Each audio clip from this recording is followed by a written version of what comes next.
Parang ano? May phobia ako sa mga Ilongga. Bakit? May dati po ba kayong asawa, sir, na Ilongga? Hindi, naging karelasyon ko. Girlfriend. Ano nangyari, sir? Ba't ho nagka-phobia po kayo doon sa girlfriend mo? Bali, ano lang yun, bago lang kami naghiwalay. Kasi kasama kami dati sa Dubai, naging magkasama kami. Pero nung nagbakasyon siya, kasama niya ako sa Iloilo, hindi ako sumama. Saan pa sa Iloilo? Sa San Dionisio. Sir, Malayo yun. sir, lapit po konti sa camera, sir. Okay, kasi hindi po klaro, Sa maingay. San Dionisio. Hmm. So, mababait ang mga Ilongga. In Sure. fairness. Oo.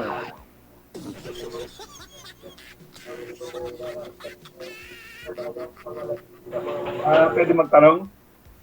Hindi niyo po nasagot, sir, yung tanong namin. Ba't ho kayo na phobia? Kasi hindi ko in-expect na na bumalik siya sa boyfriend niya.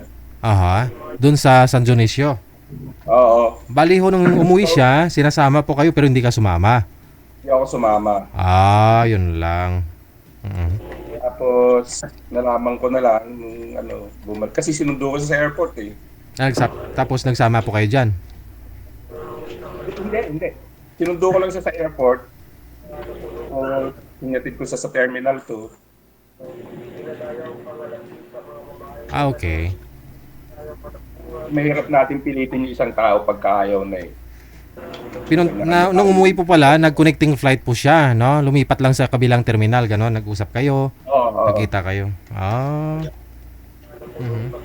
Tapos umuwi na. Pero actually, hindi ko Ba't ho kasi na-expect na magiging- hindi ka sumama, sir? Sinasama po kayo papunta doon. Ayun tuloy, Ayun siguro nakipagbalikan. yung problema namin kasi mayroon na akong ticket. Hindi ko na-expect na may ticket na ako, na-book niya na ako. Kasi wala sa usapan namin eh. Wala sa plano namin yon. Tapos bigla siyang nagpalit ng plano na sasama raw ako doon, gano'n. Siyempre, hindi ko na-expect na gano'n eh. Many years na, excuse me, hindi ko nakasama yung bunso ko. Kasi dadalawa na lang kami ng bunso ko magkasama rito ngayon eh. Kasi tatlo yung anak ko actually. Yung isa nasa Saudi. Tapos yung isa, doon na sa boyfriend niya umuwi. Yung anak ko, ang kasama ko yung bunso, nag-aaral. Tulad yan, most of the time, nagsosolo ako dito sa bahay.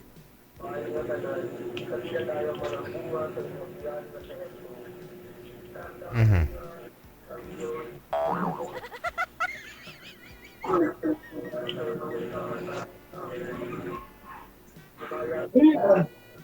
Pasensya na kayo, maingay yung mga alaga kong aso. Yan lang yung kasama ko rito eh. Hindi, parang TV yung naririnig namin, sir. Hindi naman aso eh.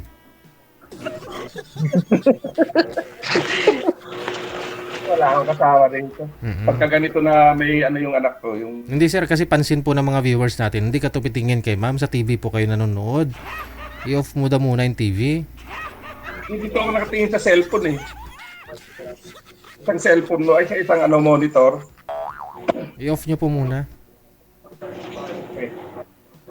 Para makita, para hindi mo ma-snub yung beauty ni ma'am. Oh. Okay. So, magtanong lang kayo kung ano yung gusto nyong itanong. At Ikaw magtanong, ako magsagot.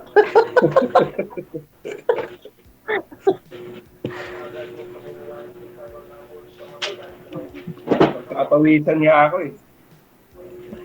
Same tayo.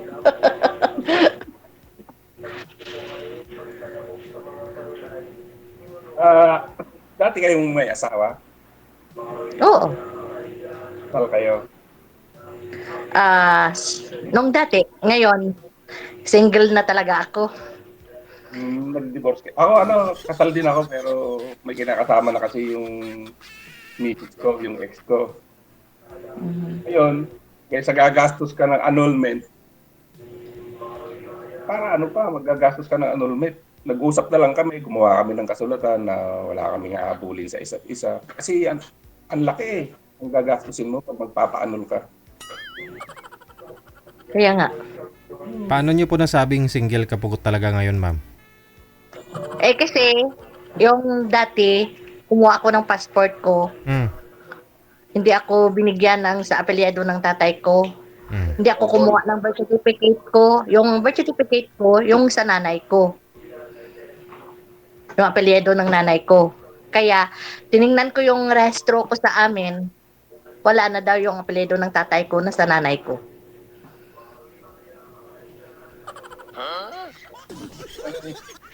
Kumuha po ba kayo ng ano mo, ng Sinumar para masabi mo Oo, anong oo. nakalagay? Ang PSA ko, galon. Hindi, Sinumar po. Hindi, no Mga record na ako, single no list. record na ako, Deji. Walang nakalagay doon kung kay sino kakasal? Wala na yung apelyido ng tatay ko doon. Ay, No record na ako. Kaya yung PSA ko, galon. Yung sa kay nanay ko na. hindi po. Yung ano po pa, yung Sinumar, makikita mo po kasi doon kung kasal ka. Mm, Ay, single hindi list. ako kumuha.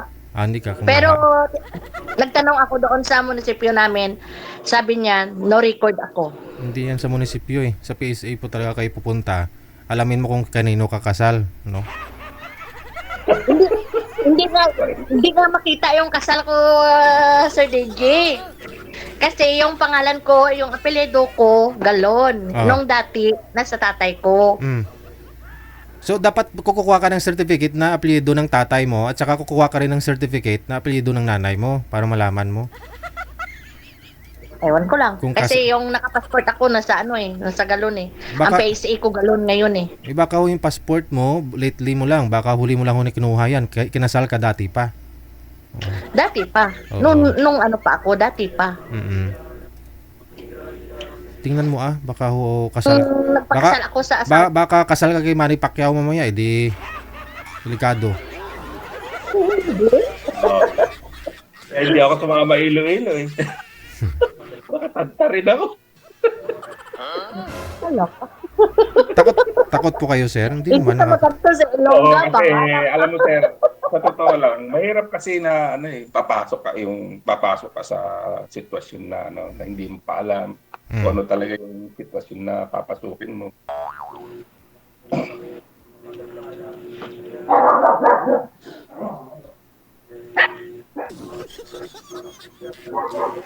Sa'yo na yun.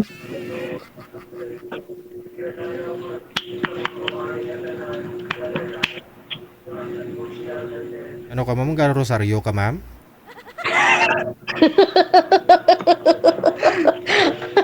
Nagapangamuya Medyo, ka na. ano, kahit na medyo, siyempre test time ko na ano, na ganyan. Pareho tayo, first time. Pero meron kang naging karelasyon dahil nung naghiwalay ka sa asawa, nakarelasyon ka pa wala. Nakarelasyon ako. Kasi siyempre, priority ko yung mga anak ko eh. Kasi Kasi tao lang tayo. Tao lang tayo. maliliit pa yung mga anak ko. Kasi tutok Ilang muna taon ako na sa yung ano mo? Ilang taon na yung bunso mo? pag-18 na. Ilan ang anak mo? Dalawa? 3. Tatlo? Bunso ko, 22. May apo na ako isa. Yung panganay ko, pinaaral ko ng college. Iba ang kinuha. Asawa ang kinuha. Manugang. Yung pangalawa ko college na, first year college. Yung bunso ko magpe-first year na. Bunso ko, ano na, third year college, fourth year na next year. Buti sa'yo. Ilang taon ka na? Yun na lang yung ano ko. Pero ano, actually, sa Dubai ako pabalik sana ako ng February. Pero yung mga boss ko, sinabihan ako na, ano, wag na akong bumalik kasi umuwi na sila ng Switzerland. So ngayon, June or July, sa Europe naman. Buti. Ang hirap mag-isa eh. Pari ang hirap talaga. Saka ang buhay dito ngayon sa Pilipinas. Ako dati, pabalik-balik lang ako ng Singapore eh. Dinadala ko ng amo ko. Yun ang maganda. Yun ang maganda. At hindi ka na nagbalik na nag-abroad. Yun na, umalis na ako doon. Ako sana, magpurugod na sana ako. Kaya nga yung sitwasyon ba na ganyan, minsan wala akong kasama rito. Siyempre, Puro palabas ang pera eh. Kailangan mo rin minsan ng income eh. Ano ako ngayon, dakilang tambay pa muna ako ngayon. Balik ko Pareho lang tayo ano ng eh, October 25 last year.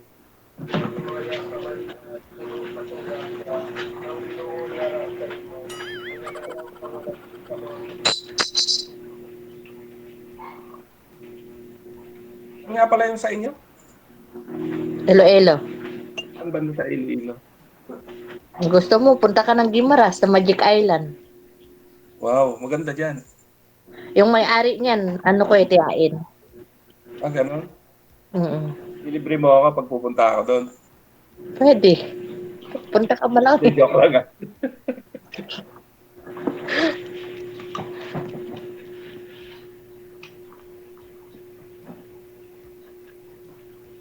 Ilang taon mo na nga pala? Sintro po ma'am sa camera ma'am.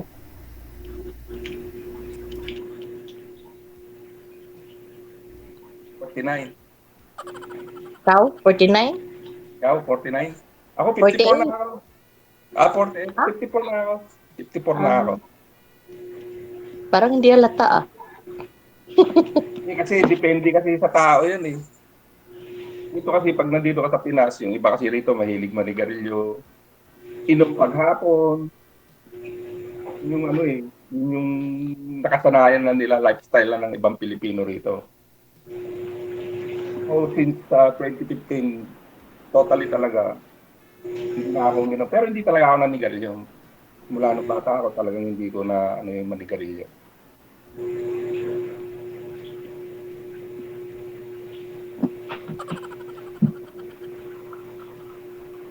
Sumali na rin po kayo dito dati sir no? Pangilang sali nyo na po ito? First time ko to, Ah, sir. first Nanonood time. lang ako lagi sa'yo. Ah. Sa comment section, Yun, sa comment section wala ko kayong nagustuhan diyan.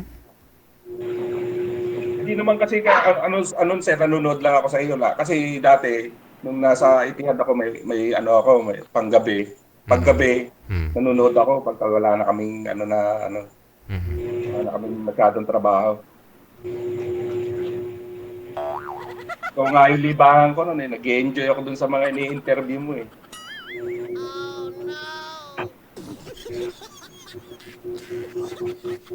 Tapos last time, nanood uli ako sa'yo. Sabi ko, subukan ko nga baka sakali na makahanap ako ng magiging kaibigan. Mm. Ikaw, ano bang hinahanap mo? Anong hinahanap mo sa buhay? Siyempre. Mga Sa'yo kasama. ba? Ano ba yung nahanap mo? Nasumali ka dito sa programa ni Parehas lang Bidyo. siguro tayo ng Alam mo na yun eh. hmm.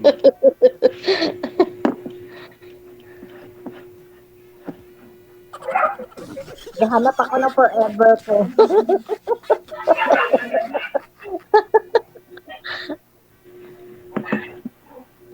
DJ na. Mula nung nakita ko nun yan, ganyan na itsura. Hanggang ngayon, ganyan pa rin. Hindi nagbabago eh. Parang hindi tumatanda. Sino sir?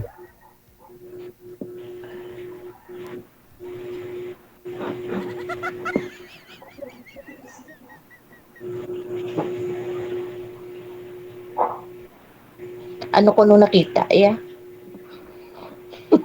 Itlog. Yung mga saglit na. Saglit lang. Corny naman.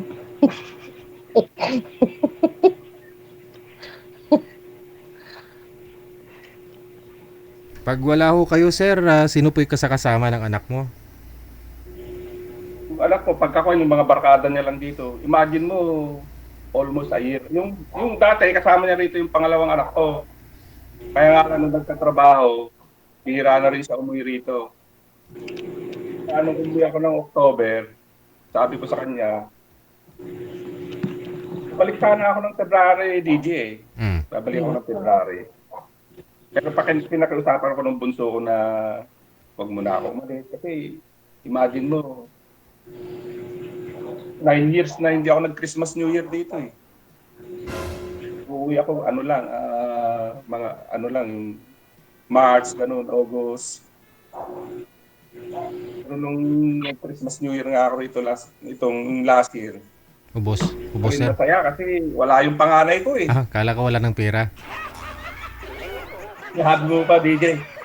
Wala. Puro palabas ang pera rito. Oo. Oo, ang hirap dito sa Pinas. Tatang bulsa. Si ma'am, may negosyo eh. Dati po. Parang pretty lang eh.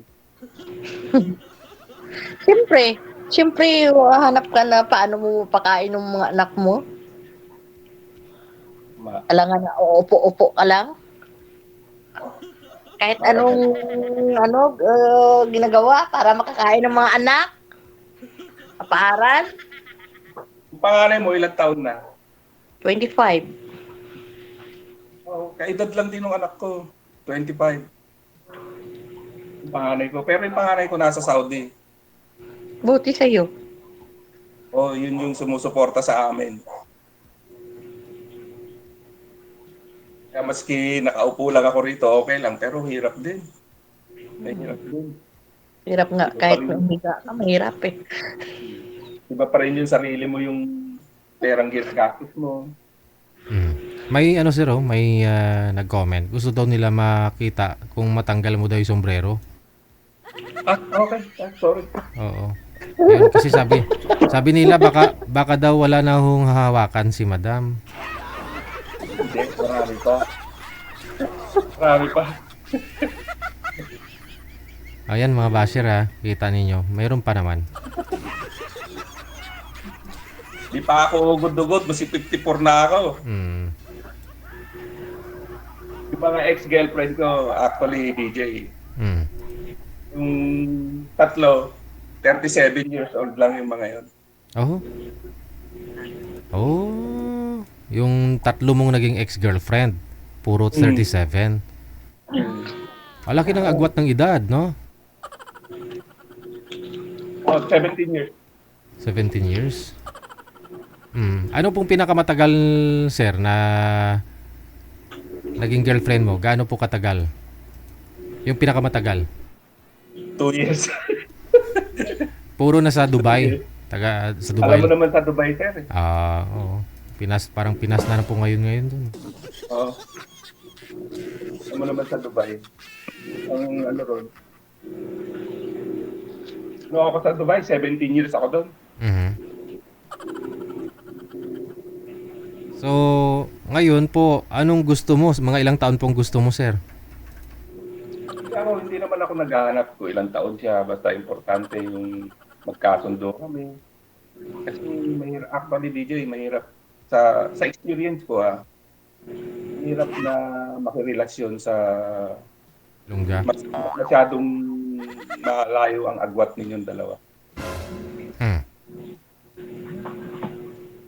Ikaw yung laging nag-a-adjust eh.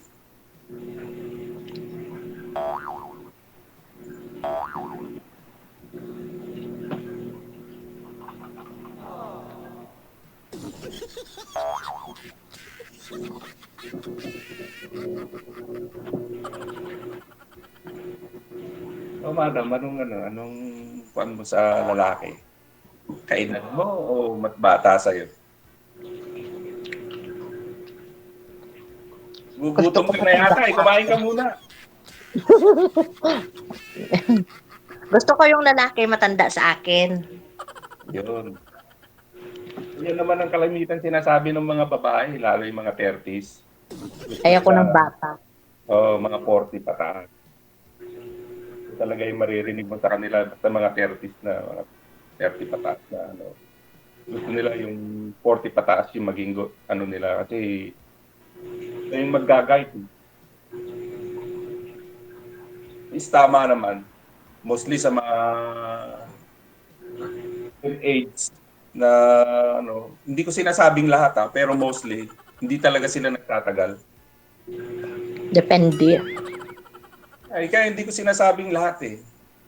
Pero kasi sir, sabi mo yung mga girlfriend mo, naging ex-girlfriend nyo po rather, 17 years yung gap ninyo, Pero tatlo po yun naging girlfriend mo, hindi rin tumagal. Kasi yung gusto sana nila matured ang isang lalaki at ikaw po yun. Pero ikaw naman nahirapan ka mag-adjust kasi nga po ikaw yung medyo may edad, no? Kaysa sa kanila. Tama ka dyan, DJ. At saka So- ang problema, Aha. hindi ko naman sinasabi lahat ng babae. Meron yung talaga iba hindi nagsasabi ng totoo na meron pala silang past relation. Ganun. Lagi mo silang kasama. Is mababalitaan mo na lang na andun na pala, kasama na pala nila. So yan.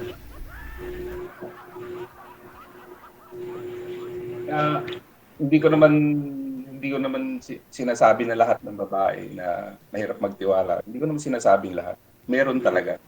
Na ganun. Hindi nagsasabi ng totoo.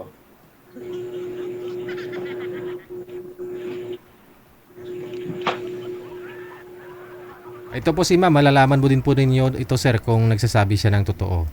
Kasi, Siyempre, darating din yan eh. aha. Connected na po kayo dito ha. Time na ganun yun eh. Ah, Pero hindi ko naman sinasabi na kung sa'yo na ano madam. Siya Kasi tao lang tayo eh. mm. Ang perfectong tao. Lahat tayo nagkakasala, lahat tayo nagkakamali. Amen. Maraming salamat sa inyo. Thank you. Thank you DJ ah. Bye. Maraming salamat. Thank you. Mani o siguro kinakain ni madam. Mga girls naman ho, huwag kayong kumain ng mani kapag ho kaharap nyo isang lalaki. May ibig sabihin yan. Alam nyo na ha? Okay lang ho yan kung asawa mo na talaga siya. Pero kung first time mo lang din ho nakakausap isang lalaki, no? O di ka naniligaw pa lang sa'yo, kulang na lang sabihin, kuhainin mo mani ko. Wag na wag ho kayo kumain, no? May meaning ho kasi yan. Wag kayo kumain ng mani sa harapan ng isang lalaki na bago nyo lang ho nakikilala.